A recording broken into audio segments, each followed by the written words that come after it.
Top of the morning, you, and yes, we do mean you. Welcome to The Sweat, presented by DraftKings. I am your host, Emerson Latzia. Surrounding me, Steve Buchanan, Julian Edlow of DraftKings, VSiN's Josh Applebaum. Good morning, gentlemen. It's good to see you. Please buckle up. Okay. Because we are absolutely loaded this morning. Yeah, we made a graphic to tease what's coming up here in the next 2 hours. I will be going one-on-one with the PGA Tour's Keegan Bradley, a Boston sports superfan. Spoiler, he's also concerned about the direction the Patriots are heading in, which betting systems Josh is writing today, and why Steve hates them. Yeah. Plus, we'll talk biggest winners and losers from a thrilling Saturday in college football and the betting implications there. First things first, best bets week 6 in the NFL that kicked off Thursday with the Chiefs beating Denver for the 16th straight time. As for the main slate today, we are diving into it right now. A few injuries to be aware of. Looks like T. Higgins will suit up for Cincy. P.J. Walker gets the start for the Browns, but Deshaun could return as early as next week. And now Justin Jefferson expected to miss 4 to 6 weeks. Another London game this morning, though, guys. Ravens-Titans, two teams coming off bad losses here, Steven. Yeah. Which side bounces back across the pond? Yeah, I think this is a good spot for the Ravens overall. I mean, you look at the Tennessee Titans, they are a pass funnel defense. They want you to pass against them. They don't want you to run against them. So while that doesn't necessarily the strength of the Ravens, they do have some capable receivers in this game. And like in particular, I actually like Nelson Aguilar a lot in this game here. His receiving prop set at 19.5 for this game. He's basically been the main slot receiver for this team at this point. He played 28 of the 41 snaps there last week during week 5. 5 targets, 4 receptions, 64 yards in that game. So with the Titans being like a pass funnel defense here, I think this is a great spot for Aguilar. But I do like the Ravens in this game. All right, Josh. Who are you backing in this one? So I'll roll with Steve in this one, Emerson. A couple reasons to like the Ravens, although I'm going to approach it maybe a little bit differently here. Now, first off, the line's going to the Baltimore Ravens. We've seen the Ravens open, as low as 4.5. They're up to 5.5. They may even get up to 6. What I like about the Ravens is that they're not that public. They're only getting 59% of bets, but 65% of the money, and they're getting healthier. They're going to get a lot of really good players back for the Ravens today. Really, with this culture and kind of the program they have injuries and they still roll, but they're going to get OBJ back, Marlon Humphrey back. And here's another angle, international favorites. When you see games played outside of the U.S., the favorites straight up are 30-10, 75%. So I don't love laying the 5.5. I think if you do want to go contrarian, Mike Vrabel has been good. ATS as a dog, 62%. Hold out for the 6. But I'm just going to go simple here, guys. Tease down the Ravens, 5.5, 6, bring it down to virtually a pick-em play. I like the Ravens to win this game today. I mean, Jules, my eyes tell me Lamar Jackson and this entire Ravens offense is really not fitting so well into this new system right now. They haven't, but they also haven't been healthy. And like Josh mentioned, they are healthy today. So this is going to be really the first time that we've kind of seen this offense work with all its pieces. So it's going against a poor pass defense in Tennessee. So I like this spot for the Ravens. I'm with the guys. It's up to 5.5, so obviously getting steamed there. But my play in this game is Zay Flowers' receiving yards. We talked about it yesterday on the show, over 56.5. He's got a 28% target share. His average depth of target has gotten much deeper week by week. So he's getting the ball downfield. He's getting double-digit targets. He's gone over this total in 4 of the 5 games in his career. I think that the offense for the Ravens should have a big game. I think Zay Flowers should have a big game. All right, Josh, Seahawks, Bengals, a terrific matchup on paper here for Joe Burrow and Jamar Chase to kind of stay hot against a struggling pass defense. Yeah, I mentioned T. Higgins. That's an injury to monitor. Whether he's in or out, again, could really affect this spread. Maybe go up a point or a half point or one way or the other. But I'm going to take the Seahawks, Emerson. I like this play to grab the +3 with Seattle. This, to me, is kind of a public bet where it looks like the Bengals, the public's back on that Bengals train. They're looking good last week. They're kind of winning these games they have to win. But let's look at the betting market, guys. 70% of bets on VSiN.com/splits coming from DraftKings here are taking the Bengals, laying the 3. But they opened -3. They've stayed 3. They never went to 3.5. And they're juiced up towards Seattle, +3, -115. So that tells me liability is on the Seahawks. A couple good angles here. Geno as a dog with Seattle, 9-5 against the spread, 64%. Pete Carroll as a dog in his career, 61% ATS. And a good betting system match, if you are a short road dog getting 3 or less, those teams are 10-3 against the spread this year. They're 57% ATS since 2019. So public's on the Bengals train, but it looks like liability on Seattle. I'll take +3 with the Seahawks. Steve, you had a smirk on your face. You seem intrigued by Josh's pick. Yeah, I mean, I'm not necessarily taking a side in this one. I would lean Bengals if I did. I would say, though, I do like the over in this game of 45 points. Both these teams looking pretty healthy coming into this one. We just mentioned at the top of the show, T. Higgins looking like he is going to play even with that rib fracture, but that gives him Higgins, Chase. Even if Higgins is just out there as a decoy, that's going to do wonders for Jamar Chase in a very good matchup against this really poor Seahawks secondary. But you look at Burrow last week, probably by far the best game he had of the season, 36 of 46 on his pass attempts, 317 yards, 3 touchdowns thrown, and 7 yards per attempt. So he was going more downfield than he has been all throughout the year as well. Then Seattle, too. They're averaging 28 points per game at this point. And even that's after scoring just 13 in week 1. They put up at least 24 points in 3 straight games now coming into this one against the Bengals. I think this is going to be a very high-scoring game. I'm surprised this is only at 45, so give me the over in this game here. Jules, Seahawks coming off a bye. They're well-rested. Cincinnati, though, seemed to find its way against Arizona last week. Yeah, and that's what's going to keep me off the game. I think you can make the argument for both sides. Seattle needs this one. They're rested up. They're off the bye. And Josh gave you all the stats about them as a short road dog. Cincy, getting the momentum going a little bit. They need to make up some ground. Short home favorite is generally a spot I like to buy on Joe Burrow, so I'm just staying away from this one altogether. All right, Jules, what about 49ers Browns? One of the largest spreads on the slate, now 9.5. Cleveland Browns, a dog on their home turf here. We know P.J. Walker is going to be starting in place of Deshaun Watson. His passing yards prop, this has to be historically low, like 169.5. That's ticked up from when we did the show yesterday, and it was 165.5. So people are buying in here. I mean, game script, they should be trailing. They should have to throw. Hopefully, if you're backing that over, he doesn't get benched and they go a different way. I mean, this game's hard to give a play on now, but it's my biggest need of the week personally. The Niners on different money line parlays. I have the Niners -3. I have the Niners -4.5. So am I going to sit here and give them out 9.5? No. But one note, I guess, that Steve and I were talking about before the show, we did see this tick down to 9 before the show. Now, it looks like there's resistance there because it's already back to 9.5. But if for some reason this were to tick down to 8.5, in my opinion, you now have your strongest teaser leg of the week, getting San Francisco down to 2.5. So just something to monitor. At this point, it's no play, but this is why you want to, yes, we want to sit here on Saturday and Sunday and give you strong plays, but there's also going to be strong plays on Monday and Tuesday that you want to get in on early in the week. And Josh, this team, the 49ers, they travel well heading east under Kyle Shanahan. Yeah, typically that's a spot you want to fade West Coast teams going east, especially for a 1 o'clock start. It can screw up your body clock as a player. I'm kind of with Julian in this one. I don't really want any part of this game. I mean, this thing opened at the very beginning, Niners -2.5. We're all the way up to 9.5. I mean, again, there was on the key number of 10 a little bit of buyback here. It's a big public play to the Niners, but they've been cashing these public plays. 86% of bets are on San Fran.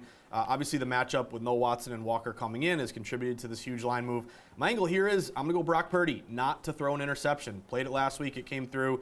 Under a half pick is -195, so it's a little bit expensive, but you risk 1 unit, trying to get a half unit back here. I think Purdy manages the game, doesn't take too many chances, and the Niners get out of here with a win. Bukes, Vikings, Bears. You have Minnesota as a 3-point favorite on the road. Anything stand out to you here? Yeah, one of my favorite plays this week is going on the over on the receiving yards for T.J. Hawkinson. Obviously, Justin Jefferson out of the mix here. That's going to have to spread that target share around in this offense here. And T.J. Hawkinson has already been somebody that's been very consistent in this offense to begin with. He comes into this game averaging 51 receiving yards per game, just under 8 targets, and that was with Justin Jefferson on the field. Because if you look at the other options here, sure, Jordan Addison's going to get some. KJ Osborne might get some here as well. But this is a spot where the Bears have really struggled against the tight end position as well. They've allowed the 9th most receiving yards to the tight end position, an average of 57 per game. So we're basically right at this point here for Hawkinson. But he has been a main consistent target in this offense. That should continue and probably grow even more in this game now without Justin Jefferson in the mix as well. So give me TJ Hawkinson to go over 55.5.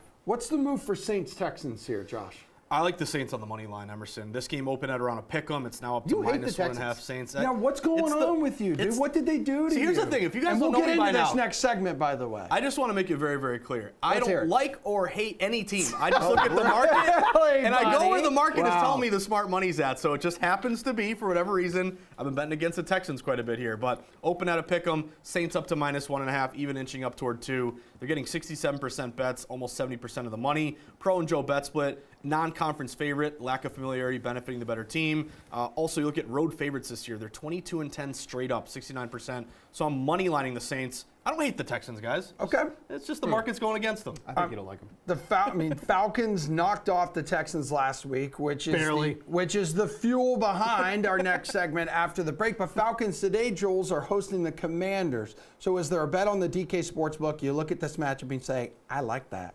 Yeah, I hate a lot of teams, and these happen to be two of them. But that said, I would go Commander. I hate the Commanders less. I think this is a Commanders spot. Falcons just have gotten a little bit too much love for me this season. And you look at the Commanders, they're coming off long rest. They had the embarrassing home Thursday night football loss to the Bears, which, by the way, the Bears are getting a lot of love this week. I don't see that. Not that I would necessarily go with Minnesota, but I would lean that way.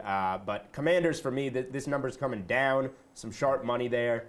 Commanders plus 105 money line, or give me the 1.5. Either way, that's the way I would go on this game. I haven't bet it yet. This is one that I may actually play before kickoff, though. And all of a sudden, Desmond Ridder looks like a quarterback, like he's finding his one groove. week. Okay, all right. He had a good game. We are just getting started here on the Sweat, and things are about to get heated, even more heated between these two. Which betting systems on the DK Sportsbook this guy likes and this guy doesn't? I'm going to take a break. Stupid.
Back here on the Sweat, where a lot of disagreement over some systems last week. And like everything else, AI taking over the world. Don't forget, we do the research for you on a lot of these systems you see on your screen. Head over to the Stats Hub on the DK Sportsbook or over on VSiN as well. And we're going to break down much much more about these systems right meow in this segment called The System is Broken. Look at this positive energy this morning. I cannot wait for this one. So really, which systems Josh likes for today, right? Talking betting systems here. Which one Steve hates. This is really punishment for Steve as the Texans lost last week. So right now, what's the bet this week, Josh, that Steve is going to hate? Go ahead. Yeah, so Emerson, we're sports bettors, right? But sometimes we we're are meteorologists every now and again. We're looking at the weather. So this is kind of one of the most obvious and easiest things you learn totally obvious. about sports betting is that the weather can affect the game. So at VSiN, I work with a couple guys, Mike Pritchard, Sean King, former NFL players, and they've confirmed this to me. It's not really the snow, it's not the rain, it's not the hot, it's not the cold, it's the wind that makes the biggest effect on a football game. If it's really windy out, it's harder to throw the ball. You can't, move the chains. You might miss a kick. You might run the ball more and chew up the clock. So, easiest thing you can do as a data-driven bettor is just look for windy games in both college football and the NFL. So, here's the system, and I know Steve's really excited to break this one down. When the wind blows 10 miles per hour or more, that's your line of demarcation. The under is 111 and 62, 64% since 2021. And Steve has put $100 on the system since 2021. He's up almost $4,000 with this system here. So this is the angle, and there's a bunch of matches today. Couple ones that jumped out to me: Bears Vikings, Windy City, obviously 15 miles per hour. We've seen that total fall 48.5 to 43.5.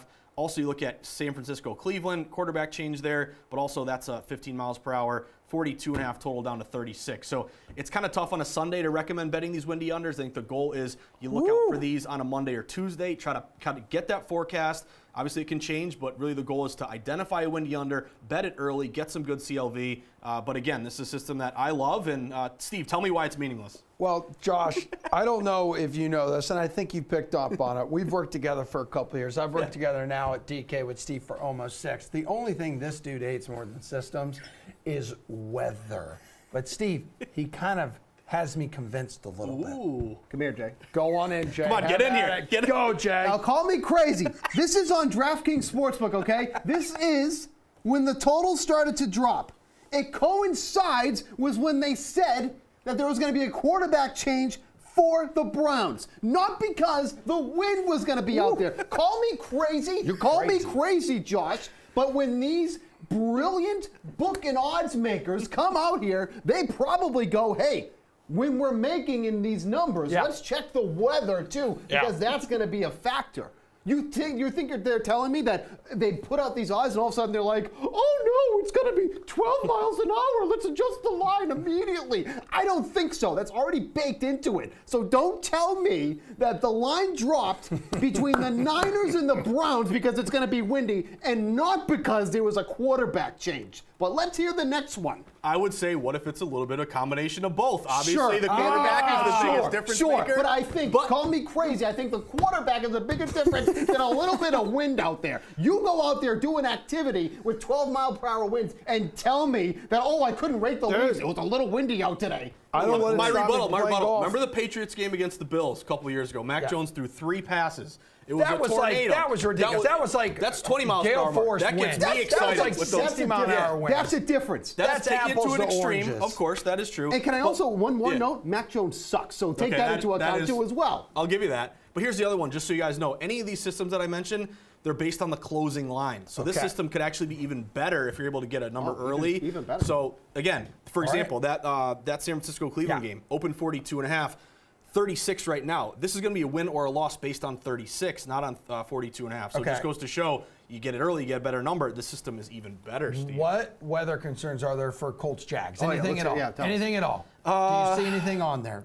Because I bring that up because we talked yesterday about the Jags line moving, right? 56% of the handle on the Colts, 60% of the bets on the Jags. That's after a 2-week stretch in London. Solid, both wins, the world's team, the Jacksonville Jaguars. So right now, Josh, you stay true to the system and follow sharp money and fade the public. True. So to me, this isn't as much of a weather-based play because, Emerson, you're from Jacksonville. You know this. I am. Only 8 miles per hour. So technically, it that's great, doesn't Steve. match the That's great system. for So us. we don't have to worry about that. So this, to me, is just a classic sharp play. Maybe the win will be a small benefit. That's not the main reason. But you mentioned it, Emerson. You've seen this line fall. Yep. Also, you're looking at a divisional matchup. When you get to these divisional matchups, it tends to kind of level the playing field, leads to tighter games. The defense knows what to expect. Personally, to me, let's go away from the side. I like the Emerson. I'm sorry, Colts plus the points here. Okay. 5.5 down to 3.5. Again, the London hangover. We'll see how much of an impact that makes. But to me, this would kind of be just a sharp under, maybe a tighter game. You go from Richardson to Minshew. Not a windy play, but a sharp under. Yeah, and there is the revenge narrative there. This is for first place in the division, Steve. This is a massive game for both these teams. What's the revenge narrative? What? The revenge narrative, he was a quarterback in Jacksonville, was good. They ended up benching him because they didn't want to win specifically I have something to tell everybody, and this is going to sound crazy. Yeah. Every time a player plays against a team that they played against, it doesn't have to be a revenge. This is a revenge game, Steve. Why? I Why literally just explained to you why it's a revenge game. Because he used to play for the he's a Jags? serviceable quarterback. Yes. Steve, it's part of the system. I have a whole system layout here on my computer about revenge narratives. You have a blank screen. That's true. Please. What about Jacoby Myers facing the Patriots? Wouldn't give him money. He left. Is that not a Okay, revenge game? that's He's an going to okay go example. off, especially That's because an he's the okay reason example. they lost that game last Touche. year. That's that an was a okay example. ridiculous finish. Minshew against the Jags, there's Okay. no revenge narrative there. Which side are you backing, though, here? I like the Jags. Okay. I do like the Jags here. Now that being said, Hell yeah, brother. the Colts are a better offense, in my opinion, with Gardner Minshew at this point. Anthony Richardson is going to be the quarterback of their future. I do truly believe that. Yeah. He may not play the rest of the season. Right, and that's looking more and more likely. Now, this offense was built to kind of cater to Richardson's dynamics. That he's a runner, and obviously, so he doesn't have the best receivers. But when Minshew has been out there, Minshew has actually looked good. He's averaging about 7 yards per pass attempt. He's looked good when he's been out there, has taken really good care of the ball at this point. But I still like the Jaguars here because I think the Jaguars have the better offense. Okay. I know Zay Jones is out here, but we got Ridley's looking good finally. Yes, he Etienne's in a really good spot here against the Christian Colts. Kirk is a receptions machine. So I do like the Jaguars in this spot. Yeah, I think it's going to be about Jacksonville really stopping the Colts run game, especially now with Sure. without Richardson. So Jacksonville will limit it. Jacksonville will win. Saints-Texans game total here, Josh. I know you mentioned in the previous block you like the Saints because you're anti-Texans for whatever reason. He is. Money on the under here, but public on the over, using a similar system to attack the game total in this one. Same system, but going the other way. Take the over in this Now we game, go. Emerson. Now we're doing Yeah. 360s. So to me, the angle is when you're playing a lot of these systems, you got to remember public loves favorites, so a lot of system matches are dogs. Public loves overs, a lot of system matches are unders. But every now and again, you're going to get a play where the public likes an under. It's almost like the fade the trendy dog situation. Fade kind of the trendy under pick. So for this game, only 47% of bets are on the over, as you mentioned, Emerson, but it accounts for almost 60% of the money. So that tells me that even though the public is leaning under, the larger share of these bigger respected wagers are going over. And then when you look at the percentages, always confirm with the line movement. The line opened 40.5. Now it's up to 42.5. So this line is rising, which doesn't make sense if the majority of bets are on the under. Alan Eck, this ref here, he's kind of a new ref, but he's been really good to the over, 69% so far. And also you're going to play this game in a dome, fast track, no weather at all to be worried about. I like the over here. I think maybe you get a, 24 to 20 game. Are we bringing ref stats into this now? When Josh is talking, like anything is possible. Why is he pulling a 180 on Wait us till we right get to now? NBA. I'll give you Scott Foster Right. stuff. Joe West no. retired. We don't have Joe West anymore. Like at this point, I would not be surprised if Josh was like, "Well, if the attendance is at this number, the under is this." So Less like, crowd noise, Steve, Less crowd noise. What the hell ever he's talking about at this point. I would look at the under for some other reasons. First and foremost, the Saints have a good defense. They have a good run defense. They get pressure that's on how the they've been. quarterback. That's how they've been winning games. Is their defense and also the running of Alvin Kamara since he returned. You're right. Thank you. But if you look at one thing that we haven't really seen against C.J. Stroud is he hasn't been under a lot of pressure. In the 5 games that he's played so far this season, he's only been under pressure on 28% of his dropbacks. In those scenarios, he's averaging about 4.3 yards per attempt, hasn't thrown for a touchdown, hasn't thrown for an interception. He's just had a clean pocket almost all throughout the season, 67% of the time. If they're able to get pressure on C.J. Stroud, that's going to put him in a position he hasn't really been in the NFL. And that could lead to some mistakes, which we have not seen from C.J. Stroud. I think he's the only quarterback who hasn't thrown rookie quarterback who hasn't thrown an own interception so far in the league. So It'll be interesting to see how he deals with that pressure today against the Saints, which obviously is going to lead to mistakes, and that could lead to an under. So I like the under, but it's not because whatever he just said. I like the over. I was confused. You like the over? I do. Contrarian over. I don't even know what he's saying anymore. There is an interesting tidbit, though, from our friends at VSiN and Follow the Money, which you can catch that at 7 a.m. on DraftKings Network and VSiN throughout the week. So of the 12 teams that returned from London without a bye, all 12 have either trailed or been tied in the fourth quarter. So maybe not a system here, but there could be some interest on the Giants, plus 15 with a backup quarterback. No, thank you. Okay. We're putting our DFS hats on next, everybody. I need an aspirin. Who to pay up for on DraftKings as we're price checking up and down the NFL aisle after this break. No, I need a break.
We're going to take a short sports betting break right now. Poke over I need to more than that. What's that? I need more than a short break.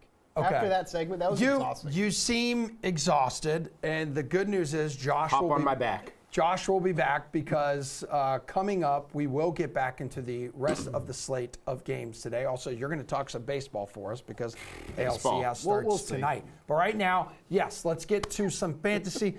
Let's help people out there build a money-making lineup on DraftKings. A little bit of price check here. Which players at certain price points you guys are rostering today on DK. Steve, you like Smokin' Joe, who appears to be back after his performance last night. Tell us why. No, absolutely. I think that calf injury that he was dealing with earlier this year is completely done for at this point. He's going to have T. Higgins available for him to be using. Obviously, Jamar Chase had that massive game without T. Higgins last week. So I do like the spot against the Seattle Seahawks, who are going to get no pressure on him at all. The Seahawks do not have a pass rush to really speak about here. And they have a really flimsy defense as well. Like we already talked about this earlier, but the Seahawks are allowing an average of 23 points per game to their opponents at this point. We saw how good Burrow looked last week. He was very accurate in that game, 36 for 46 on his pass attempts, over 300 yards, 3 touchdowns thrown. Would not surprise me to see a very similar line to him this week as well. And when you look at some of the other quarterbacks, it feels like Burrow is not being talked about enough. It's a lot of guys that people are going to instead. So I like Burrow and what could be a potential shootout here against the Seahawks. Yeah, and Kirk Cousins, Jules, he lands on your list for quarterback here. No Justin Jefferson, but you clearly feel that there's still plenty of weapons for him to work with there in Minnesota. I just think he might be a little contrarian. You look at Justin Jefferson; he's $800 more than Joe Burrow. He's $7,100. He's priced, like he's having a fantastic season, and like Justin Jefferson is in there, and people are going to look away from him here. But you get him against a Bears defense that has allowed the most DraftKings fantasy points to the quarterback position. And I think that Steve already mentioned Hawkinson's prop earlier. He likes Hawkinson to go over. I like that one. He'll look to the tight end a lot. And I think Jordan Addison is going to step in and have a big game. So I think, Kirk Cousins has thrown at least 44 passes in all but one game so far this season. The matchup is there. I don't think Minnesota's going to change what they do and just become a run-heavy team all of a sudden because Justin Jefferson is out. So Kirk Cousins is going to keep doing what he does, just throwing the ball to different guys. And yes, that'll tick him down a little bit without Jefferson, but I think the matchup and the guys he does have, there's still enough meat on the bone here to have a big game in a spot where a lot of people aren't going to be looking at him. Bukes behind him at running back. You're going to America's team. Yeah. Well, the Mariners aren't playing today. Oh, I see what you mean. Yeah. Well, let's stick with America's team in the NFL, and that's the Jacksonville Jaguars. Got it. Okay, Travis yeah. Etienne's heating up, dude. I do like Travis Etienne, and this isn't just a reaction or an overreaction to his game last week. He had 184 yards against the Bills. It was the best game he's had so far this season, but he's coming off a game where he played on 83% of the team's snaps. It's really kind of pushed Tank Bigsby out of the mix. Coming into the season, it was how much is Bigsby going to be mixing in with Etienne? Is it going to be almost like a 50-50 split? Yep. He has not been the answer at all at this point, and Etienne is really kind of separating himself from Bigsby at this point. You look at the Colts. What do they allow to this running back position? An average of 126 per game. That's on the ground and through the air. 183 receiving yards. That's just inside the top 10 to the running back position. Etienne has been doing it on the ground and through the air as well. With DraftKings obviously being a PPR scoring format, that benefits Etienne here. Like, I would not be surprised if we see him over 20 DraftKings points here today. And if you look at like his salary here, it's not really anything too crazy either. He's at 7,100. There's about 7 guys that are priced higher than him. Zach Moss, who might even be in a 50-50 split, is one of the highest price guys here. So I like Etienne here at this game. Okay, Jules, you went $800 more in the quarterback department. Now at running back, you're going $800 cheaper for a guy who's going to be the man now with Devon Achane out. Yeah, spent up at quarterback and went contrarian, so we'll save a little bit and go chalky at running back with Raheem Mostert. It's just too good of a spot. Achane was obviously fantastic, but it's not like Mostert was out of the mix by any means. He still had 15.8 DraftKings points against the Giants last week, 10 carries, 65 yards, a touchdown. We know the big game against the Broncos, but he had over 28 DraftKings points against the Patriots, too, when he was still in that RB1 role. And he's going to be in that RB1 role today, at home, as a monster favorite over a very bad Carolina team that is not very good against the run. So I think this is a game that sets up for Mostert, game script-wise, to just get a ton of touches and do a lot with those touches. So I think this is just too safe of a chalk piece to pass up on. And you're staying in that game for your wide receiver. I am. Fits right into the game script here. Adam Thielen on the other side. If Carolina's going to keep getting hammered, they're going to keep throwing the ball when down. And Thielen kind of broke out with a big game in that game that Andy Dalton played. And it was like, well, is that kind of a veteran thing? Is that the connection there? No. Bryce Young has been getting the ball to Adam Thielen since then. So you look into the numbers on Thielen. He's gotten targeted heavily. He had 11 receptions last week against Detroit. Obviously a good game script again for it, but I think it could be a similar situation here. 11 catches for 107 yards and a touchdown. The week before that against Minnesota, with Young at quarterback, 7 for 76. So this is a guy that I think should be heavily involved regardless of game script, but if they're going to be playing from behind, it should set up for another big game. Bukes, Tampa Bay allows the 5th fewest points to wide receivers in fantasy football so far this season, but that is not stopping you from going with the Lions' #1 man. No, without a doubt. And this is honestly one of my favorite plays for tournaments this week, and it's Amon-Ra St. Brown. I mean, this is somebody who obviously missed last week, but is averaging 8.5 targets per game in the 4 games that he's played, 82 receiving yards per game. But you look at the matchup in coverage today. Going up against quarterback Christian Azine. In coverage, he's allowed 12 receptions on 14 targets. That gives him an 85% reception rate against him, 8.1 yards per reception, and a touchdown. You look at the projected ownership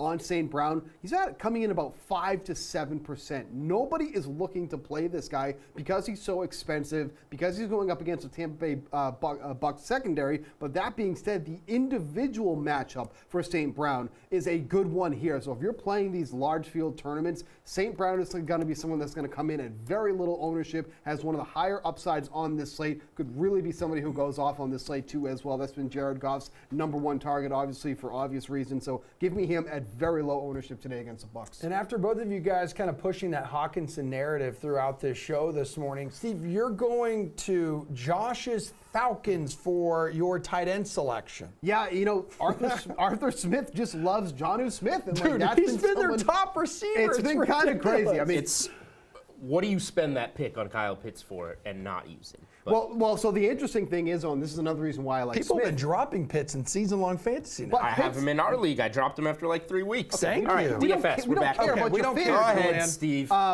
Pitts actually did have a decent game last week, and certain people are want to be a believer of Pitts so bad that the ownership on Pitts is getting a little bit out of control. I'd rather go to Smith, who's been the more consistent receiver in this offense here. I mean, he's currently 3rd in targets on the team, behind Pitts and Drake London. But last week, Smith did outsnap Pitts 49-41. That's the first time this season that Smith was on the field more than Kyle Pitts at this rate. Commanders have been a good team against tight ends, the tight end position so far, allowing just 8 DraftKings fantasy points, 27 receiving yards, and 1 touchdown. However, Derek Foster is now on the IR. That's going to open up a lot for Smith and Kyle Pitts overall. He was really good in coverage against the safety against other tight ends. So I think this is a good spot for Smith. Could be for Pitts as well, but on the ownership side, Smith is definitely the one coming in with the lower ownership and has been more consistent. Give me John O. Smith here at the tight end position. Jules, we're staying in that game. You're going to the other tight end, Logan Thomas. He's hot, and the Falcons just gave up a nice game to Dalton Schultz. Yeah, same game and pretty much the same price, $3,500 on Logan Thomas. So I like Steve's play. If you need the $100 to make your lineup fit and you need to go down to Jonnu Smith, fine. But if I'm picking between the two, I'm picking Logan Thomas. He's been good all season, safe floor. He's got a couple 7, 8 point games in terms of DraftKings fantasy points, but he has a high ceiling. We're seeing him come off 21.7 DraftKings points in that Thursday night game against Washington, and it's a good matchup against Atlanta. Atlanta's been the 3rd worst team in terms of covering the tight end position for fantasy points allowed so far this season. So Sam Howell, this is a quarterback that's kind of learning the ropes when he gets into some of these situations. Who's he looking for? That safety blanket, that tight end in the middle of the field. That's been working for them, and I think this is a matchup that pushes Howell towards using Thomas more, and we'll see that again. Just the tightest spread on the DK Sportsbook in that game, too. Falcons 1.5 point home favorites just stay against competitive, Washington. DST, Steven, Eagles at the Jets. My God, they could feast today. And I'm surprised too because this defense is not getting a lot of love in terms of projected ownership. The highest projected DST on this slate, of course, is going to be San Francisco against Cleveland. Then you go to Minnesota going up against Justin Fields and the Bears. But the Eagles are really suppressed in ownership. I mean, they are expensive. If you're paying $3,800 for the Eagles, you could spend $200 more and go to San Francisco. So it does make some sense here. But we talk about Zach Wilson under pressure. He's been under under pressure on 43% of his dropbacks, allowing 4.4 yards per pass attempt, only one interception. Most of his interceptions have come with a clean pocket, but still, Zach Wilson does not perform well under pressure. They're going to be in his face here. Fletcher Cox expected to play today in his face against Zach Wilson. I think it's more of a contrarian route to go with the Eagles here over the 49ers. I think just Zach Wilson, just like I mentioned, cannot play well under pressure. So give me the Eagles at 3,800 at DST. Jules, we got like 30 seconds to go. Why do you like the Bucks? Yeah, I just like a cheap contrarian home defense. I think a lot of people like this high-flying Lions offense. They're much better at home. Now you get them outside on the road. Tampa's been good this year. All right, gentlemen, still ahead. More upsets around college football and the instant classic that's already having a major impact in the Heisman odds department.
All right, welcome back to The Sweat, everybody. The NLCS and ALCS matchups are set, so it's time for bettors to dig into the action. Steve Buchanan is here to help. So AL gets going tonight, my friend. Astros' 7th appearance here in the ALCS, setting the stage for the All-Texas Showdown. It's just that taxes and them still being alive at this stage of the game. Rangers haven't lost this postseason.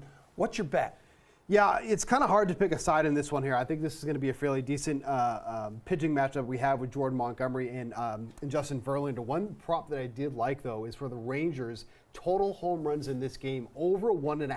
You're getting that at plus 125. The Rangers have already hit 7 home runs in this postseason, playing just 5 games already. Now, Verlander isn't somebody that normally does struggle with home runs, but the first time through the order is when people have been able to strike against him. He gave up 18 total home runs during the regular season. 10 of them came the first time through the order. So we're talking about through the first 3 innings here. This is a team with a ton of power against the fastball, and that's the pitch that Verlander has thrown over 50% of the time on the season. There's numerous guys with isolated power, over 300 against the fastball so far this season. So giving the Rangers to go over 1.5 home runs in this game. All right, what about the National League tomorrow? Baseball gods clearly love Philly here, Steve. Yeah. But what are the chances this one is closer than we expect? I don't really think so, and that's because of Zach Gallen. Zach Gallen has some really poor numbers on the road, and that's what I'm going to focus on here. So I'm going to take the Phillies on the run line through the first 5 innings, half a run here. When you look at the numbers for Gallen on the road and at home, they are vastly different. On the road specifically, 4.42 ERA with a 3.13 WOBA.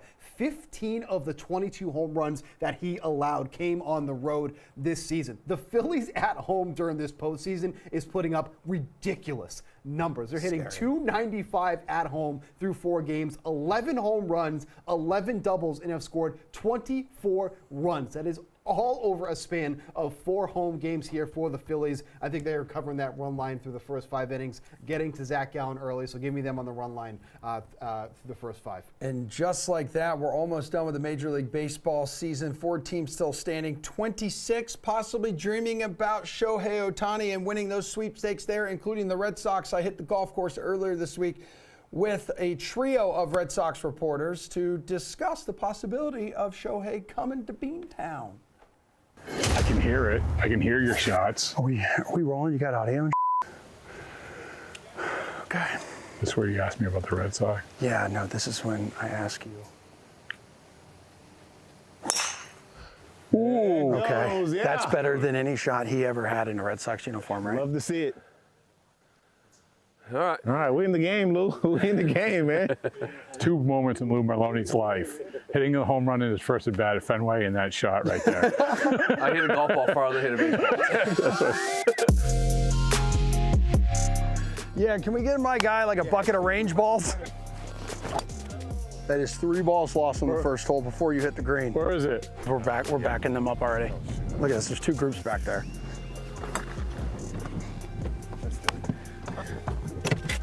That sucked.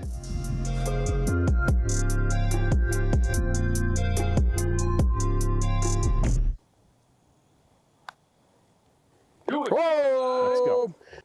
That a babe? Hey, what are the like it. chances Sox land Shohei? Come on. Plus 30,000. Do they have a realistic shot, Lou? I think they'll be in on it. I don't see it happening. They still have the jerseys with Otani on the back that they made up from last time. See, Just dust them off. But I- the like- Bruins and the Celtics and the Patriots. from my context, it's like I actually don't. I'd love to have Otani for Yeah, the show, for sure. but I just don't think. Don't think he's a fit. Lou's already ordered his Yamamoto I need jerseys. somebody who can throw the ball, pitch, play defense. I don't need a guy that can be an amazing hitter Yeah. and a DH. I'd rather go get 2 pitchers and a right-handed bat. And right now, he's not pitching for a couple of years, right? He's not pitching until Yeah, 2025. I would He'll take, pitch 2025. I would take Yamamoto and Aaron Nola over Shohei Otani. Yeah. All right. Let it be said, let it be done. Yeah.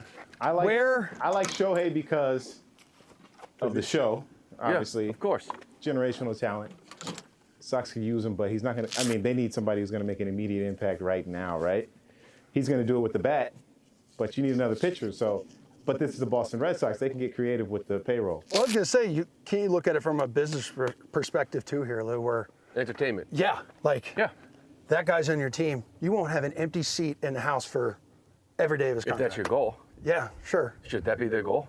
I don't know. I think there were. I don't know. I mean, I'm not do positive. they- I think there were empty seats in Anaheim. I'm not positive. Well, Yeah. my only thing is like Well, they that's get traffic. but they got criticized for doing that, right? Yeah. Like for going out and like doing an advertisement or like a promotional signing, you know, like just to get all the seats, and it's like people in the seats, and it's like, okay, well, do you win? I mean, hasn't it been a tough balance with them the past few years? Almost like they didn't know what they wanted, right? Well, yeah, I think the last couple of years has just been a rebuild. They just never wanted to admit it and be honest. So then, how close are they to actually competing again and being I think legit they're close. contenders? I think they're close. I think they should be a playoff team this year, and I think the following year is when you see maybe more of an all-in. I don't know how you guys feel about it, but Listen, it's all about pushing away the apathy. Okay. That's what everything is about this year. Patriots are helping with that. Yeah. I mean, we're kind of burying the lead, though, right? They still need a general manager. yeah. Yeah. That's why the apathy is so important. Yeah. Because it was creeping toward apathy. So can't have that.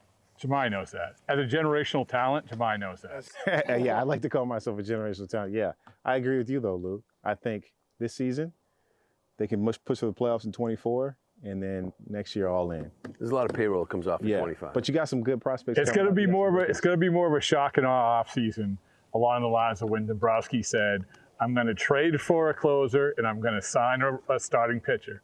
$40 million more than the next guy for David Price, and then you trade 5 guys for Craig Kimbrell." Okay. Boom. Oh, interesting. I like it. Just guys talking shop.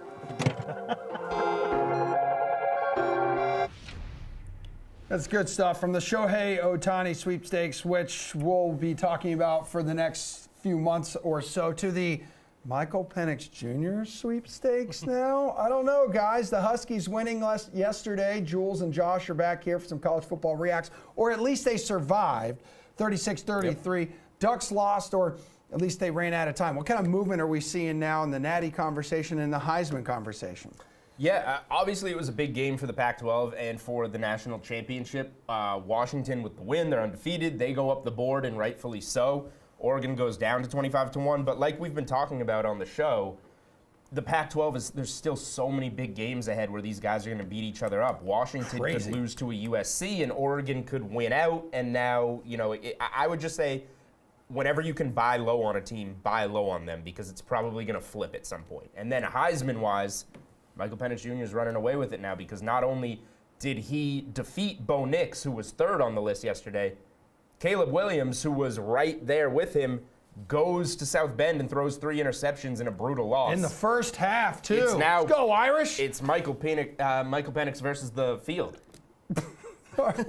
And all of a sudden, J.J. McCarthy's up there now, too, plus 1,000. Michael Penix Jr., minus 140. Then McCarthy, then Dylan Gabriel, Jordan Travis. Josh, what kind of movement have you seen after yesterday's action around college football? Yeah, massive movement, obviously, with Penix Jr. He lit it up. It was a great comeback victory. To me, Penix Jr. now minus 150. This becomes an argument of, have you missed value, or is that minus 150 still not that bad? Again, risking a unit, getting almost 3/4 of a unit's back here. I think you got to kind of extrapolate what you're going to expect out of him for the rest of the year. We know he's in the leaders board right now. Arizona State coming up next week, Stanford, both are unranked. But then to end the season against 4 ranked teams, USC, Utah, Oregon State, Washington State. There are some tough games on that schedule, but obviously I think if you're holding a ticket on Penix Jr., you're feeling great. In terms of who's going to win it all, guys, Georgia and Michigan, they're now co-favorites, plus 280. So that just goes to show that Michigan's schedule is Charmin soft. Ridiculous. I like the Georgia number there, 280. Well, 2 thoughts real quick. What? Michigan is going to have to go to Penn State. And then they wrap up against Ohio State. Yes. Which we know that'll be a The loss. Penn State one is going to be, that's the tougher game there. It's just like, why are you going to don't put Michigan in the Final Four just to have them crap themselves in the playoff once again. They've embarrassed well, themselves. I bet them to win the Big Ten, so I just hope they do All that. right, buddy. And then Georgia, Brock Bowers got hurt yesterday. Huge. And They're we'll tight end, right? All-American tight end. Yes, he's a key piece to their offense moving. So let's see what that looks like on him, because this is not the Georgia team of the past couple years that just can't be touched. This team can lose and probably will at some point in time. And now if Bowers isn't 100% in there. That's a big piece. Yeah, we've got like 45 seconds to go in here, but like, is this a spot to buy low on some of these teams? Maybe even like a team like USC, lost against Notre Dame, but I mean, that's an uphill battle. You talk about a gauntlet of a closing schedule here, Jules. USC is one of the teams I don't see it with. Like, we talked about, that defense wasn't going to hold up last night in South Bend, and it didn't. And it's not going to hold up through the Pac-12, and it would not hold up in the college football play. It just felt like that day yesterday, Josh, it was coming eventually for USC. All right, we're going to return to the NFL coming up. Thanks, Josh. More best bets. Chill out. More best bets to dish out. Minshew Mania returning to Jacksonville. The major skid, though, the Colts are looking to snap against the Jags.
Back for the second hour of a Sunday morning edition of The Sweat. It's good to have you here, folks. I'm Emerson Latzia, Josh Applebaum, Steve Buchanan, Julian Edlow. Coming up, primetime picks. Could get ugly tonight between the Bills and the Daniel Jones-less Giants. No sweat bets. Keegan Bradley's level of concern with the Patriots. Not great, Bob. We'll get to that game, actually, in this segment. But first, a few injuries here to be aware of, everybody. Richardson for the Colts. We mentioned it earlier in this program, may not even suit up the rest of the year, so it could be the Gardner Minshew show rest of the season there for Indianapolis. We know Odchan is on IR, so he's out the next 4 weeks or so. Miles Sanders of the Panthers, formerly of the Eagles, is out. And then Hollywood Brown likely to suit up there for Arizona. Let's go to Colts-Jaguars, though, Josh. I know you like the Colts to cover here, but would your mind change at all if I reminded you the Colts have not won in Jacksonville since September 21st, 2014? So that is an important fact, but I would just say, Emerson, your team can win today. I only care about covering the number. So let's just take the That's what points the here with the system's Colts. telling you, huh? Exactly. So the system's telling me that we got some smart money here on the Colts. I mean, you saw this game open as high as +5.5 with Indianapolis. Now it's all the way down to 4. Some books even down to 3.5. Of course, make sure you can get the best number you can at this point. But I like the fact that Colts are only getting 40% of bets, but 56% of the money. Again, looking at those bet splits tells me, only 4 out of 10 bets are on them, but almost 6 out of 10 dollars. So kind of reading between the lines, these bigger, sharper wagers look to be taking the points of the Colts. They're a divisional dog. We've seen these divisional dogs historically be a smart bet because of that familiarity, around 56% ATS over the last 4 years. Also a short road dog getting 6 or less. They're 60% ATS since 2019. And Emerson, I know this is kind of a factor a lot of people are talking about, but the London hangover. It's very rare. I don't know if any team's ever stayed in London 2 weeks, played 2 games. No, it's the first time that's been done. Yeah, so we'll see if that plays a role here. Emerson, if you were in England for 2 weeks, had to come back to America, that'd be a tough adjustment for you, wouldn't it? He would have a horrible show. I'm built different. So it's like You would every not other show Yeah, for me. you would not cover 4 Bukes points. isn't worried about it. He said multiple times he's on the Jags here. Again, Colts, it's been more than 3,300 days since they've tasted victory in America City. Yeah, I feel like we've talked about this game 9 times already on this show, but I mean, I do like the Jags. Like I mentioned here at -4. Yeah. This has been bouncing around a little bit this morning. We saw -3.5 right before the show started. It's back to -4 here. Both teams are 3-2 against the spread. No real advantage in this department here. Jacksonville are 2-1 ATS as a favorite so far this season, but again, I just think that the offense that the Jags have is better than what the Colts are going to run out there, even with Gardner Minshew. The Gardner Minshew at quarterback does make the Colts a better offense as a whole. He's been great when he's been out there so far this season, but I think Jacksonville just has too much on offense that the Colts cannot overcome, so give me Jacksonville for That's a good point, Steve, because we saw in week 1, Jules, and I know it really took until the 4th quarter, but the Colts secondary cannot handle Calvin Ridley and Trevor Lawrence's weapons. Right. I mean, that's another thing I like about this game. Off the top of my head, I believe this is the first rematch of the season, the first time we're seeing divisional teams play each other again. And the Colts lost that one at home in week 1, but first start for a rookie quarterback, I kind of like the Colts to come back. And I did play this one at 4.5 earlier in the week, +4.5 that is with the Colts. I like it at 4 or better. It's really just all about the spot, though, for me. We've never seen this spot. We've never seen a team go play 2 games overseas in London, win and cover both of those games, and then return home to play a divisional game against a team that they beat earlier. It's too tough of a spot, and they have to get ready for Thursday night football when they go to New Orleans and play the Saints. That's crazy. So I don't know how the NFL put this spot. Like, if you're going to not get a bye after 2 games in London, they're going to put you on the road for Thursday night football on the way back. So it's Colts +4.5 for me, not to mention Trevor Lawrence, home favorite in his career, 0-5 against the spread. It's Colts for me today, and I'll go ahead, since we're not going to have a show before Thursday, Saints money line on Thursday night. We're going double Jags fade right in Emerson's face. You are an absolute wet fart, Julian Edlow. That's what people tell me. Panthers playing consecutive road games. Going to be tough as hell for them to defend this Miami Dolphins offense, isn't it? I think it's going to be really difficult here. I mean, to me, this is kind of just too high of a number to play. 84% of bets are on the Dolphins. Dolphins, again, they open as low as, -11, 12. Now you're 14 and a half right now. It may not matter, Emerson, just because, again, this has been a weird year where the public just takes the obvious play. It's been coming through. Teams getting over half the tickets are covering 57% of the time. I'll look toward the under, though. It's 47.5. Now, it did tick up a little bit. I think it's a buy low opportunity on kind of a big spread game. When you see a big spread, teams favored by 2 touchdowns or more, kind of you're thinking, hey, they're going to get out big, they're going to have a big lead, and then, maybe call off the dogs, run the ball, chew up the clock, end the game. I don't see the Carolina and Bryce Young team putting up many points. Maybe Dolphins score a ton. Maybe it's, 37-7 or something like that. But I'll take the under 47.5. To me, it's a buy low and a big spread under. Yeah, Jules, how ugly of a day could this be for the rookie Bryce Young? Pretty ugly. They've all been ugly so far. This is one I'm not going to touch a side or anything on the total. It's a discussion to be had with these monster favorites, particularly the way the Dolphins have been going.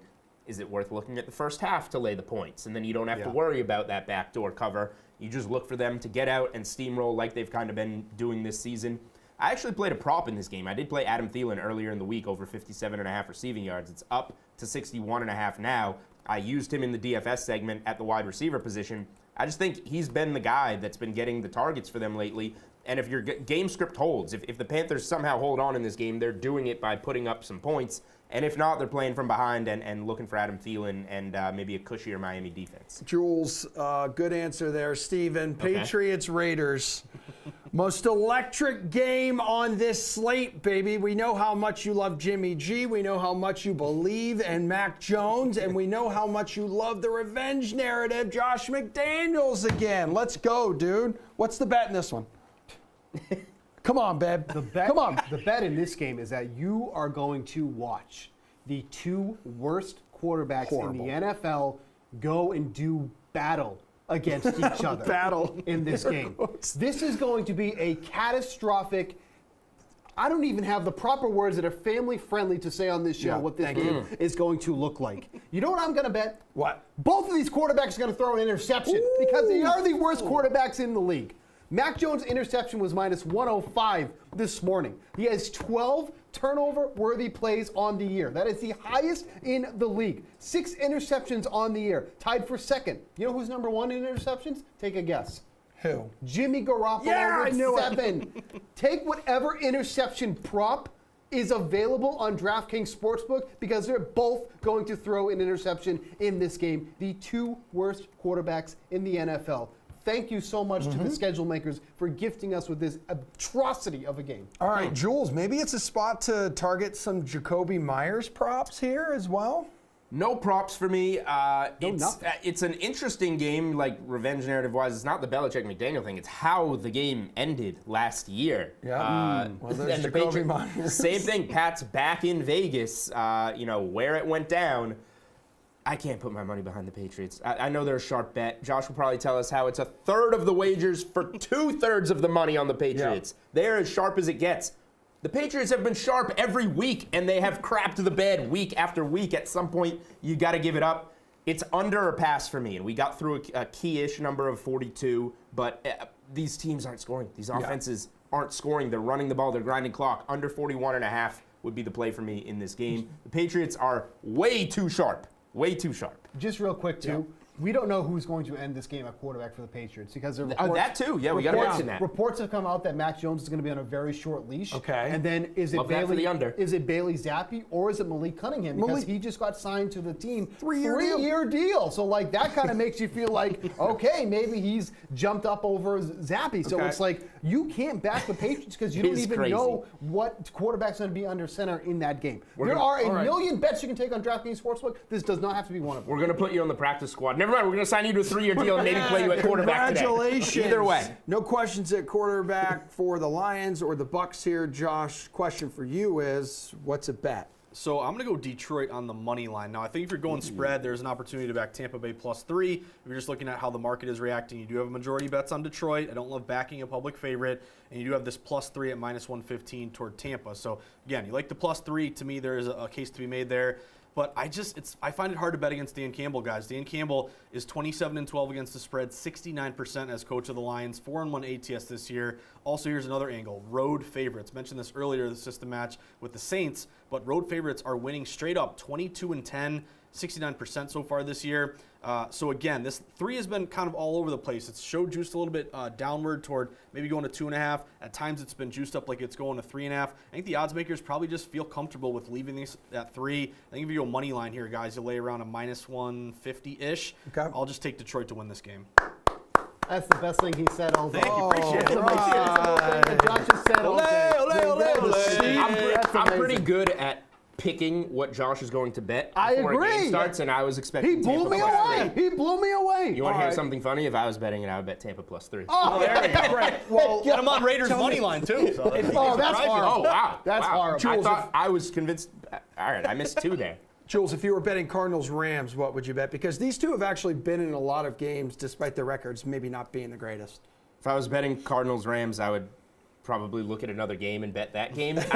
This game is weird to me, I will say, because it's like 2 teams that we anticipated to be in the number 1 pick conversation, and Arizona's still there, but both of them have definitely exceeded our expectations in terms of quality of play. Now, it's a division. I just think 7's a lot. Like, it's a division game. The Rams aren't that great. I would go plus points if I'm going anything there. Eagles-Jets, do you have anything? I mean, You don't have to. I mean, the Jets should win this game. The Sauce Jets Gardner's should- out. The Jets should win the Sauce game. Gardner's out, so maybe the Eagles wide receivers. Yeah, feast even more. I mean- Jets. You said the Jets should win this game. See, he threw me off. I wasn't ready. Oh, the Eagles no. should win Okay. this game. Clip that The and Eagles tweet should that win out. this I game. had to check with you 3 times. All right, yes, now sorry. you're right. The Eagles should win this game. I think you can use the Eagles as a teaser leg, get them down to -1. It's just the problem is like, what's a strong one to pair them with? Like, probably the Commanders getting them at +7.5 would be the rate that I would go at this point. So that's your teaser leg. But yeah, I don't want the Jets to win at all. They shouldn't win. That one could get ugly. So could tonight's game between the Bills and the Giants. It's the day ball. Ha ha ha! Primetime picks next. That wasn't funny at all.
I don't know about you guys, but I dream of the day the NFL isn't shoving the Giants in primetime down our throats. But Right. Here we are, back at it again. Damn, Daniel. Brian Daboll Go, returning to Buffalo, where he helped build Josh Allen into who Josh Allen is today. And if anybody knows the wild game day atmosphere in Buffalo, it is the Bills' former offensive coordinator.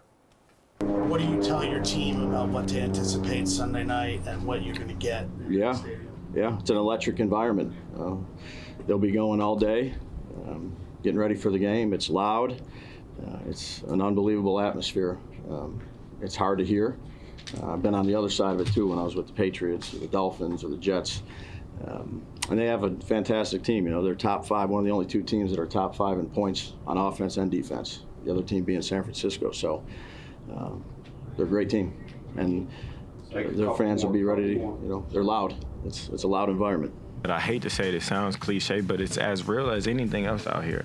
Guys do get banged up, guys do get hurt, and it happens every year. I mean, it just happens on our team every year. So it just seems like we're conditioned for it. We're used to it.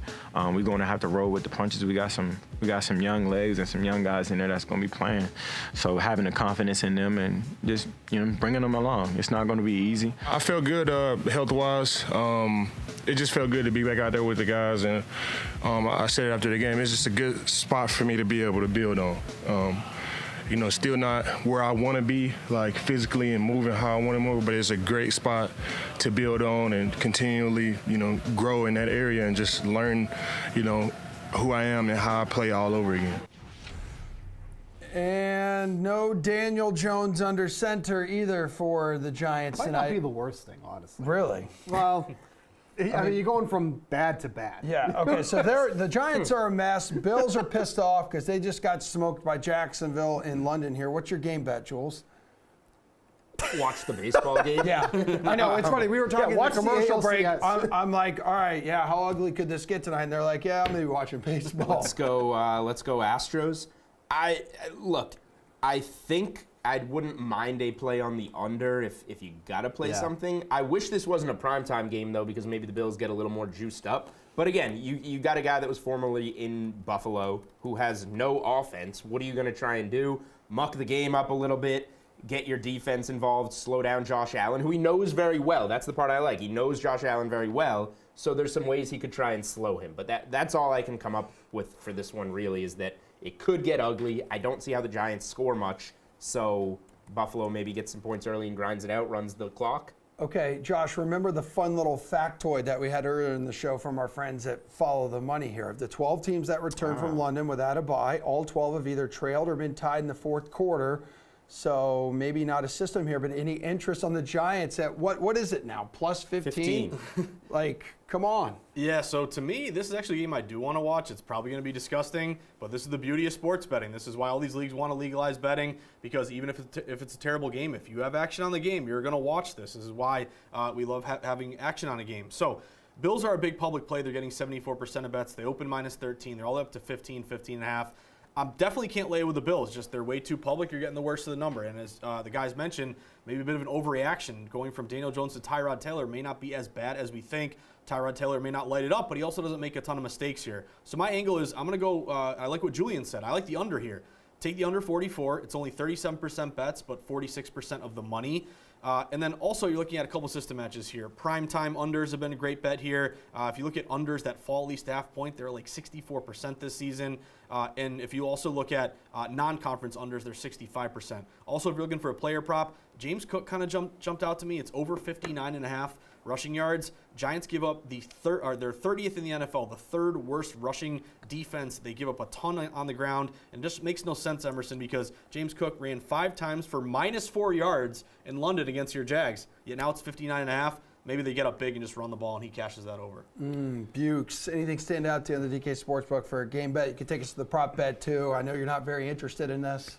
Well, I mean, if you want a free coffee in the morning, a $100 bet on the Bills money line returns you $107.50. You get free coffee in the morning if you want to do that. Or no coffee for the next 2 months if you're wrong. Right. But to be fair, I think, again, I mean, I don't mean to be boring, but I do like the under in this one too as well. Both teams are 3-7 to the over so far on the year. One thing that really stands out to me, though, Daniel Jones has been under pressure on 44% of his dropbacks. How's that going to be for Tyrod Taylor? It's not going to be any better for him. So for someone who hasn't played really in-game action in quite a while, with this offense, if you want to call it at this point, I mean, it's just going to be a disaster for the Giants at this point. So I think under 44 is the play here, but I'll be watching the ALCS. Jules, props? Any props tonight?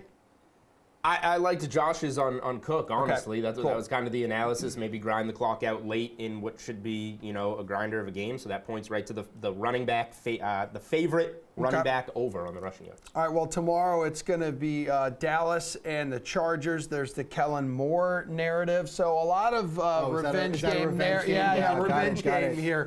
Let's hear what Josh Palmer had to say about this one. I believe on Gojo and Golic this week. You had that feel in a different offense before. You guys got Kellen Moore over here this season. It's never a better or worse thing, but as far as different, is there something that stuck out to you as being different so far in Kellen Moore's version of this offense with you guys? We play a lot wider. Last year we were a little bit more condensed. Here we play a lot more wider and use the whole field. As far as looking forward to this game Monday against the Cowboys, what challenges did this Cowboys defense bring to you? Well, their D-line is very aggressive and very strong. The secondary is pretty good. They have a pretty good overall defense. They're blowing out teams, early in the season. So, I think in the receiver room, the only room I can really speak for is that we just have to do our job. I tell the guys before every game that, if we don't go, we don't go. If the receiver room, we try to put the game on our backs, and, we feel like if we play well, then it'll elevate everybody. And if we're playing poorly, then it'll show on the record. So, we take that personally. We take our room very personally. We have a lot of pride in our room. Steve, Chargers coming off a bye, Cowboys coming off a disaster. Do you have a game bet that you like for tomorrow night? I'm going to take the over. I know it's a high total here, 51 points, but I mean, we got two high-scoring offenses in this game, and I think it's fair to say that the Dallas Cowboys defense, which everyone thought was elite, was pretty much exposed against the 49ers here. If you remember the teams that they played before they played the 49ers, those teams like the Jets and the Giants, all these teams that aren't scoring at all, then they actually play a competent offense. And they're exposed here, and the Chargers are a very good offense as well. So both these teams averaging 27 points per game coming into this primetime game here tomorrow. I think it's a good spot to take the over. I would not shock me if both these teams are going up and down the field. So I know it's a high total here, but I do like the over. What about you, Josh? I like the Chargers in this one, Emerson. I think what we saw as an indication to back the Chargers is this late movement. We're all focused on these Sunday games, but look for the Monday night game. We've seen this line kind of hang around Cowboys -2.5. Now it's down to 1.5. Why is that important? Because almost 2/3 of bets are taking the Cowboys, expecting a bounce-back performance, yet this line is falling toward the Chargers. So movement toward the Chargers, contrarian play, primetime dog system match. Also, you look at Austin Eckler being back, Chargers off a bye, so rested, get your best offensive player back. To Steve's point, this total did rise quite a bit. It was 47-ish, now to 51. If you're worried about, you're worried about the 1.5, feeling like, hey, what if it's a tight game? You don't cover that number. I think it's a great spot to tease up the Chargers, 1.5 up to 7.5, and I would pair that with the Rams today, taking them down from -7 to -1 against the Cardinals. Okay, Jules, what's your move here? Cowboys offense is sputtering, and Prescott likely to get rocked by a red-hot Khalil Mack. He is? Yeah. Huh. All right. Cowboys money line for me. I think Dallas does bounce back from the Niners whooping on Sunday Night Football. You get a long week, you get a primetime game. The difference in this game for me is the passing defenses. I think both teams are decent running the ball. I think both teams want to pass with their franchise quarterbacks and have the pieces to do so. Difference is Dallas has the second best pass defense in terms of yards allowed so far in the NFL. That's a stat. That's a factual stat. Okay, but you also didn't listen to what I said earlier. You have to didn't. You have to take into consideration everybody they've played thus far. Okay. And the Chargers have the worst passing defense in the NFL. He gets annoyed when we point out something that is correct, and he didn't. Yeah, because it doesn't suit my agenda. Yeah. Chargers, Keep pushing. the worst pass defense in the NFL, ranked 32nd. Cowboys money line. Giants, Jets, Cardinals, Patriots. Yeah, and they lost to the Cardinals. I understand that, but I'm saying you can't say that they have a good pass defense when that's who they've played so far. I guess we'll find out on Monday Night Okay, Football. all right. What about Dak to throw a pick? Oh, that's a good Minus prop. 140. That's a good prop. At that price, not yeah, I bad. do like it. Yeah. Yep. But the Cowboys will still overcome that pick and win the Does game. anybody else have a prop for tomorrow night? I do like CeeDee Lamb over 71.5 receiving yards. Okay. He's going to have a big game. He is going to Cowboys have everybody's going to have a big game, but in coverage against Jasir Taylor for his coverage here, he's only allowing a 52% reception rate, which is pretty fair, but 13 yards per reception, 70 yards after the catch thus far. Lamb complaining he's not getting the ball enough. Yeah. We always know what happens in those type of spots. Give me Lamb over receiving yards this They're week. keeping like Dak Prescott in this shell. All of a sudden, they're really like trying to protect him. Well, he might actually not be that good. Okay, well, that may be something that they have realized recently as well. Keegan Bradley has realized recently, after he was in the stands at Gillette last week, how bad and ugly the Patriots are. Yeah, he's on the Patriots hating bandwagon with Steve.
All right, we're out here at TPC Boston, everybody, with six-time PGA Tour winner Keegan Bradley, major champion. A lot of winning vibes I'm feeling around you right now. Can't say the same about your Patriots. You're a New England guy, all right? How rough is it right now watching these Pats? 2 back-to-back losses here, 30-plus points. It's pretty weird. It definitely doesn't. I went to the game yesterday. Gillette was flat, and it was sad, kind of. I hope they can turn it around, but it doesn't look good. Yeah, no, it certainly doesn't. I know you said this past summer people need to cut Bill Belichick a break here, but what about now, man? Man, I feel he can't go out like this. No. After a career like 50 years in football, 25 with the Patriots, 6 Super Bowls, can't go out like this. I'm hoping he has a plan here. I heard he's going to start over and figure it out. If anyone can do it, he can do it. What do you think about Mac Jones? Is he the answer at quarterback under center or not? We've seen 3 seasons at him. I know. It seems like he's struggling every year he goes. I don't know how much help he has in that offensive line. He had no time yesterday. And I feel for him too, because I read about he's the first guy in, last guy out, hard worker, watches tons of film. They got a lot of work to do though. How would you fix the Patriots? Come on, put your GM hat on right now. This is what I would do. I would go out and get 2 serious receivers and pay them. You got to pay them. And maybe it's next. I know they have like $115 million in cap space next year. But next year's not this year. So I would go out. You got to go make some trades and get some guys, I guess. All right. The good news is in less than 200 days, the first round of the NFL draft is here. So we're 190-ish days or so away from Caleb Williams being a New England Patriot, right? Come on, we tanking for Caleb? I read the other day that he's only going to play for like 5 teams. So I didn't see New England on that list, but I'd tank for Caleb. That's another 20 years of great football. Who's got more work to turn things around, the Patriots or the Red Sox? Boy, right now I think it's the Patriots, which is such a weird thing to say. I know, it really is. Like watching the Red Sox struggle here, I believe they missed the playoffs like 4 out of the last 5 years, whatever it is. For you being a Red Sox fan too, I know you've thrown out the first pitch like at Fenway like before. That's had to be a rough ride for you as well. It is. It's so, in my lifetime, the teams have been good, all of them, every year. And so to have them not be good is strange. But I have been reading that Otani is maybe coming. Yes, come on. How bad do you want that? The face of baseball, this worldwide phenom. Like, how much would that change the course of the direction that the Red Sox are currently going in if they sign that guy? Well, I think it'd be great because it would create some buzz too. And like I know personally for me, I would just go to a game because I'd want to see him play. And then maybe that's the piece that you start changing all the other players around him, and they could get back to win the World Series. Okay, so again, your GM hat right now, the Sox don't have one. First thing you do as a GM of the Red Sox is you sign Shohei Otani. Yeah, that's what I would do.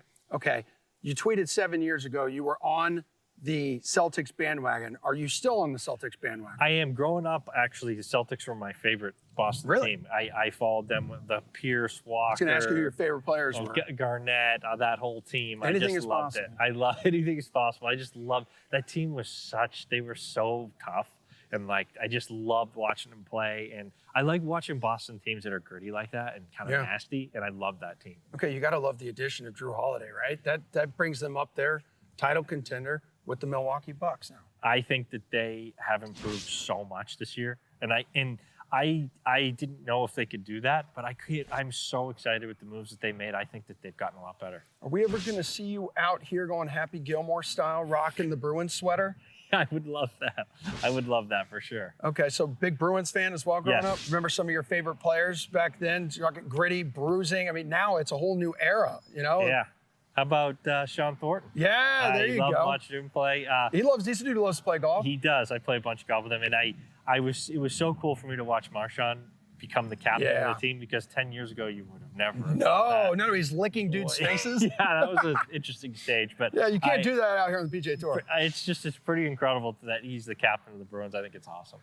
What's your level of optimism for the PGA Tour returning back here to TPC Boston? I know you growing up, coming out here, watching tournaments out here, I know it means something to you. Yeah, I used to play high school tournaments on this course, so I don't think it's right to not have a tournament up here. I think they have to come back here and play. It's it's just, you got to have a Boston event. It's part of the deal, right? And I hope someday they do. And then last one for you here. How important is it for you to stay in form right now and be ready to go for the U.S. Open back in Brookline in 2038? I saw that the other day. How ridiculous is that? I'm going to give it a go. We'll see. Who knows? I might be. I don't know how old I'll be, but I'm definitely going to try to be there. Okay, what happens first before 2038? You win another major, or a Boston professional sports team wins a championship? I think I'm thinking the Celtics are going to win next year. Oh, yeah. okay. Yeah. All right. I like it. I like it. Thanks, Keegan. Thanks, Appreciate you Tom. hanging out with us, dude. Thank you. He is a winner, and so is Jeff Ulrich, who joins us now. Looks like you were clearing your throat. Are you okay?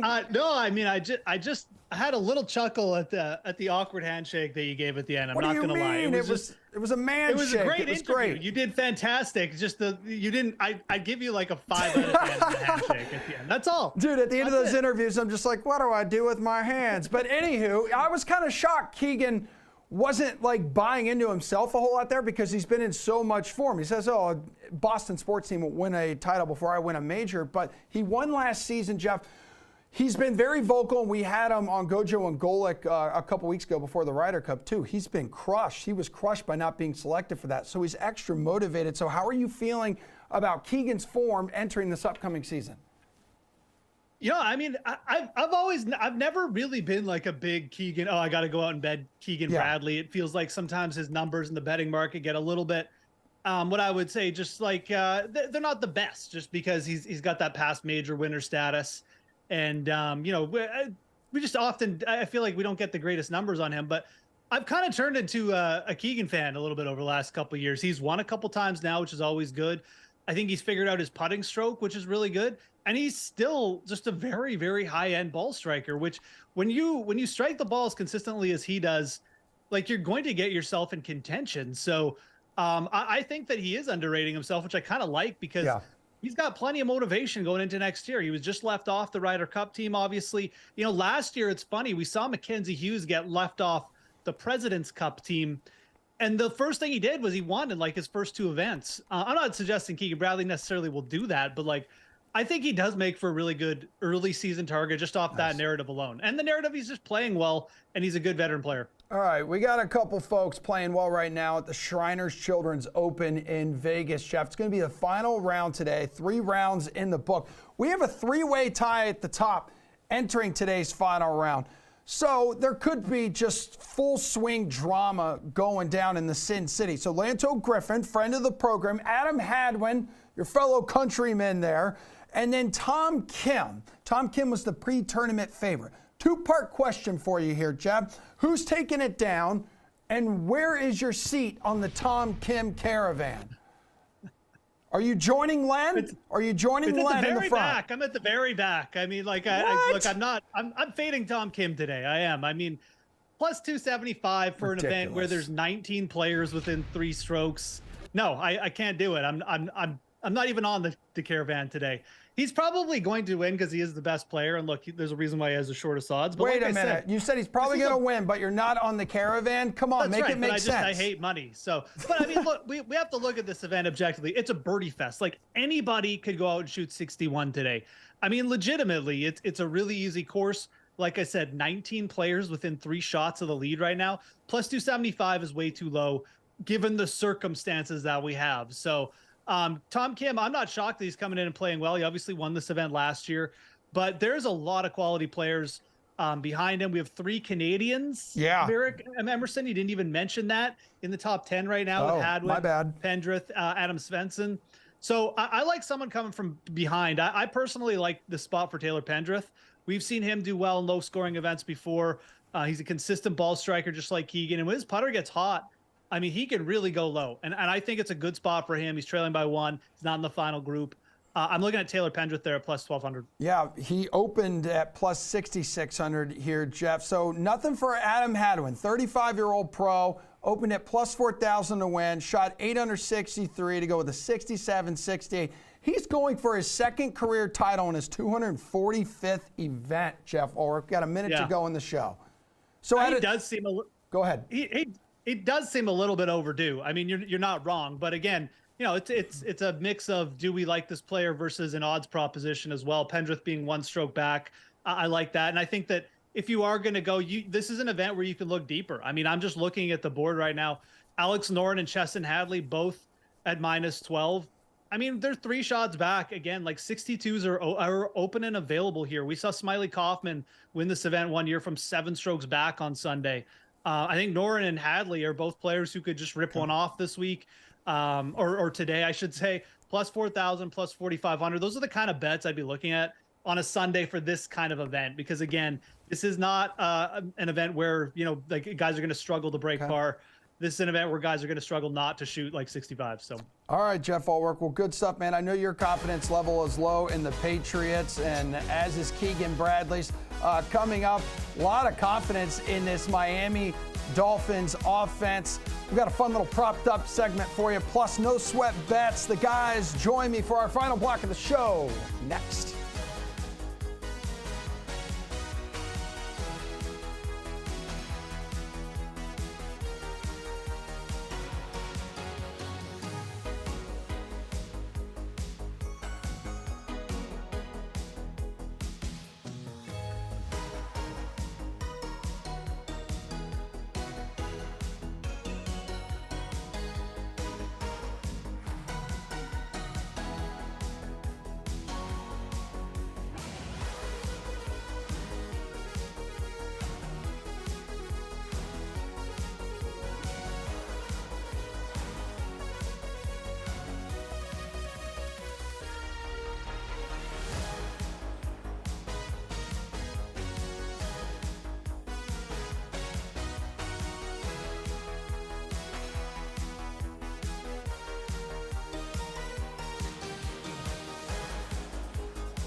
Welcome back to The Sweat, everybody, a show we bring you every Saturday and Sunday morning from 8 o'clock to 10 o'clock Eastern Time. And guess what? Leading into the Lombardi line coming up next here on DraftKings Network and VSiN. So shout out to my best friend, Michael Lombardi. Right now, as we're going to wrap up the show in our final block, we'll start with propped up. So which prop bets are we targeting today, guys? And we got to start with this Dolphins offense on this historic pace right now, Josh. We know how heavy of favorites they are at home against Carolina today. A prop bet that catches your eye here. Yeah, so I like Tua to really light it up today, and obviously that's not going out on a limb at all. Yeah, it's been really great all not. year, going up against a defense that has really not performed much this season. I'm looking at, again, these interception props. Right now, Tua, my play would be to take him not to throw a pick. It's under a half pick at -125. I just think, again, are you really going to need to force the ball if you just kind of play a regular game plan and you have a great offensive orchestration there from McDaniel? -125 is not bad at all. So I like Tua to play a clean game. And then on the flip side, I like Bryce Young to make a mistake here, guys. Over a half pick is -160. I think he might force it, might feel like, hey, I got to make plays because we're such a big underdog in this spot. Might be prone to making a mistake. So Tua, no picks. Bryce Young, 1 pick. Those will be my bets today. I mean, Bukes, you liked Mac Jones and Jimmy G to throw a pick. You like Bryce Young to throw a pick in this game? I mean, there's going to be plenty of opportunities for him, especially if they're down big here. I like taking the rushing attempts for Raheem Mostert. That's at 15.5 at even money here. I mean, he was seeing double-digit attempts even with Achane in the mix here. So now, obviously, him on IR. Mostert is the bona fide running back one in this offense here. You look at the guys behind him: Chris Brooks, Ahmed behind them. Not probably going to get a lot of looks in this game here unless they really go up big here. But with Miami being double-digit favorites, you expect them to be running the ball at some point, especially near the second half of the game here. So give me Mostert to go over 15.5 rushing attempts. Jules, you got to like hearing that because he was your running back du jour in our DFS Price Check segment earlier in the show. Yeah, Steve read my mind there. I was going to go to Mostert's rushing yards, but that's been bet up double-digit yards. We're looking at 77.5 now, I believe. I think he would still go over that, but we know the volume is going to be there. The attempts are going to be there. So I would go to rushing attempts with Mostert, but if you want to get a little cute, we mentioned, Jeff Wilson isn't playing either, so who's going to play behind Mostert? If you want to get a little cute, you can go to second half touchdown, and Steve mentioned Ahmed. Ahmed's plus 425 to score in the second half. If this gets as ugly as we think it could, he's probably going to get in there at some point and give Mostert a rest. He's an injury risk. He'll get a few carries. Will he get a touchdown? I don't know. But if he gets that opportunity, plus 425, not too bad. A quarterback prop that we'll find on your card today, Steve. Well, I had the Mac Jones interception. Yeah, besides that, it's gone. It's too sharp. Really? It's too sharp. They won't even offer it. Okay, so anyone watching earlier who was getting on and going to consider placing that bet, now you'd point them in what direction? I like Josh Dobbs to go over his rushing prop here against the Rams. This was something I was on last week. He did go under in that game, but he still had at least 20 yards in 3 of the 5 starts that he's made so far this season. His rushing prop is at 18.5 here against the Rams. He's averaging about 5.5 rushing attempts per game at this point for the Cardinals here. Rams have allowed the 5th most rushing yards to opposing quarterbacks in the league. I think Dobbs obviously not going over that number last week. They still think that a rushing attempt is part of his offense here, so giving him to go over 18.5 rushing yards. Josh, anything besides Tua not throwing a pick and Bryce Young throwing one? So one that jumped out to me, I just was looking at right now, Bryce Young over 22.5 completions. Now, it is juiced up a little bit, -130. That kind of caught my eye. And if you're looking at Bryce Young, I remember his debut against Atlanta. He was 20 of 38. He didn't look good through 2 picks. Yeah. But his last 2 games, completions, 25 against Minnesota, 25 against Detroit. Again, if you're down big in this game, you're going to be more apt to throw the ball. You got nothing to lose. You got to catch up and score some points. So kind of maybe not going over his total passing yards, but can he get you 23 completions? It's juiced up. He's done it the last 2 games. He's going to be down in this spot. I kind of like that. I might add that to my card. Jules. No QB prop catching my eye, so I'm going to take Steve's prop and get cute again like we did with the Ahmed one. You're getting really cute this morning. If Mac Jones has a short leash and he's going to get benched, everybody's saying this is going to be Malik Cunningham, who they just signed. Mobile quarterback. What about Malik Cunningham, who is getting bet down from 12-1 to 11-1 as an anytime touchdown scorer? That fits Steve's game script. I mean, that's insane to bet on somebody who might not even play. Well, I get it. Maybe he does play. No, I mean, listen, are you putting a lot on that bet? No, that's going to be like, what, quarter of a unit if you're going to put anything on that? Couple yeah, bucks? Absolutely. Okay. Wide receiver or running back prop. Jules, do you have any other ones on I've your actually card? prepared something here. And I Oh, spoke about look it at the earlier guy in the reading show. the rundown, doing his homework. No, I'm ready. Adam Thielen. We're going back to the Miami game. He's been bet up from 57.5 to 61.5 receiving yards. He's been the guy. And I said maybe it was just an Andy Dalton thing because that was his first big game, but it is maintained with Bryce Young. And the game script is perfect. If Carolina hangs around, they're going to have to be doing something right, and Thielen's going to be playing well. If they don't hang around, then you get that blowout narrative of just slinging it, just like that's gotten him there the last couple of weeks. It got him there last week against the Lions. So Adam Thielen, over those receiving yards, he's being heavily targeted. And again, you liked him in DFS today as well. Give me all the Adam Thielen. Yeah, Adam, more than a Thielen. That's more not than bad. a Thielen. Oh, yeah, this side of the desk having a good time. This side miserable. We don't like good times over here. Miserable as always. Wide receiver or running back prop, Bukes? Not miserable. Nobody wants to hear that. Amon-Ra St. Brown to go over 70.5 receiving yards. We talked about that early in the show. Like him for my daily fantasy lineups here, so obviously like his player props too, as well as Jay just starts coughing for no reason. Yeah. He's averaging 8.5 targets per game in the 4 games that he's played, 82 receiving yards in those games as well. We talked about this earlier. Has a really good matchup in coverage here against Christian Azine in coverage. 12 receptions on 14 targets against him, 8.1 yards per reception, and a touchdown against him. Jay really needs to stop coughing. And really I don't think just anybody St. else can Brown hear here. that that's watching the show. No, I bet they can hear it. He's very loud. You probably can. And Jay's on the roaming camera here in studio. He is coughing Somebody a tweet lot. us and if he you can looks actually like hear Jay coughing. He looks like Alec Baldwin in Beetlejuice with the checkered flannel that he has on. Is your Beetlejuice 2 is coming out soon? No. Yeah, we're going to have to go. Maybe as a team, we'll all go see it. Oh, Yeah. team What do you building think? activity. Count me out. Because again, miserable side of the desk Yeah, here. They I'm were down. filming that locally. Yes, they have. Someone stole movie props off that set. Correct. Yeah, I think it. So are we going to Anywho. talk about any games? Anywho, yeah, you want to do Beetlejuice props or wide receiver running back prop? Can I go with a game that is disgusting and no one wants to watch? Sure. Obviously, Patriots and the Raiders here. But let's make it interesting. Jimmy G over 3.5 rushing yards. That It's just minus sounds 120 awful. to the over. Whoa. He's gone over this number in 3 of his 4 starts. sounds Last week he had 4 yards against Green Bay. He had 7 yards against Pittsburgh. In his first game, he had 11 against Denver. So does he scramble one time and get you, 4 yards or more? I think it's definitely doable. I'm going over Jimmy G 3.5. I might be the only person in the world taking that prop. Emerson. Okay. You are. Josh, are you the only person in the world taking Saints money line for your no sweat bet? I don't think so. I think it might be a What are few the people numbers telling riding you? with What's me. the system telling you, bud? Well, first off, I hate the Texans. That's all you need to know. Yeah. So I'm against the Texans. He does but hate the Texans. I do like this play to You're the not Saints. welcome in the city of Houston, bud. It opened at a pick'em. It's up to minus 1.5. You have some line movement.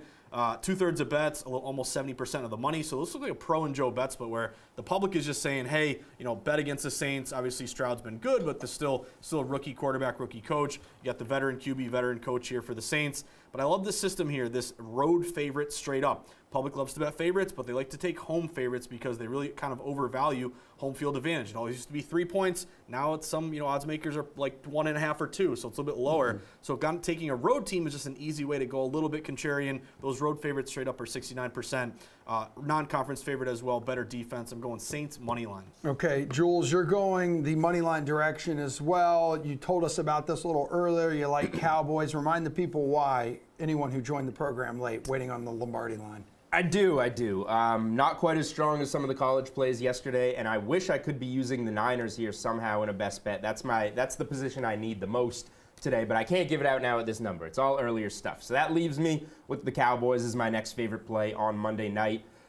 These guys think Dallas's defense stinks and the numbers are all a lie. Yeah. I think they have a pretty decent defense and the pass rush. So Micah Parsons isn't good anymore. He shouldn't win. I mean, you can have a good defense, or excuse me, a bad defense with one good player. Okay. So the Chargers You once don't again have body him, and he has no reaction. The Chargers don't have a good pass defense. Cowboys are going to get the ball to CeeDee Lamb. They're going to pass the ball. They're going to move the ball more than the Chargers do, thus winning the game. All right, well, you don't have any complaints about the CeeDee Lamb thing because you had a bet for him earlier. We have 1 minute to go in this program. Steve, your no sweat bet today. Yeah, I got a 2-team teaser for this one here. Going to tease the Eagles down to -1, and then we're going to tease the Commanders up to 7.5 going up against the Falcons here. I know obviously the turnovers have been a problem for Sam Howell, but he's actually one of your league leaders in passing yards at this point. Obviously, A.J. Terrell is going to be a problem, but they can run the ball too against the Falcons. I like Brian Robinson Jr. in this game. And then, of course, just basically getting the Eagles to win against Zach Wilson. They're going to have a ton of pressure on him in his face there. That defensive line, offensive line is a really big mismatch here. So give me the Commanders, 7.5, Eagles, -1. And that's a climate-controlled environment inside the Mercedes Dome. I did not take no wind at all. You don't have No to wind. worry about the wind. Yeah, no Great, issue fantastic. I like it more. Neato, gang. All right, good stuff. The positivity just flowing through our veins. Thanks, everybody, for putting up with us this weekend. We'll see you back here again next Saturday morning for a Saturday morning edition of The Sweat at 8 o'clock. The Lombardi Line's coming up next. Shut up. Jay's call.